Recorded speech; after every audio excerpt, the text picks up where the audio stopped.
2011 to 2014, nanood ako sa Araneta sa World Slasher Cup ng laban. So may isang very notable na breeder na nag-entry taga Batangas. Nakalimutan ko lang kung ano yung pangalan, basta Boy ang pangalan niya sa umpisa. So nakita ko kada laban niya pagbabanggaan, lagi nasa ibabaw ang manok. So sabi ko, ito yung gusto kong manok. Ito yung gusto kong manok.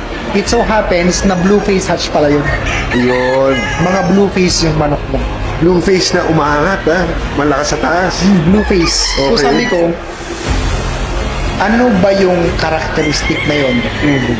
Innate ba or natural ba sa blue face yun? Or binlend lang niya? Oh, baka may pinasok siya. Baka may pinasok. Baka may round head. Nung time na yun, wala pa naman ako idea sa hatch. Wala pa Okay. akong idea, bago pa lang ako. So upon learning, upon researching, na yung mga blue face pala talaga is umaangat. Sila yung ancient blood. Ancient. Oh. Ancient. Sila Mga pinakalumang Ori. bloodline. Oh. Pinakalumang OG. bloodline. Old school. Saka, hindi ka pwedeng lokohin sa blue face. Kasi 100% straight comb yan.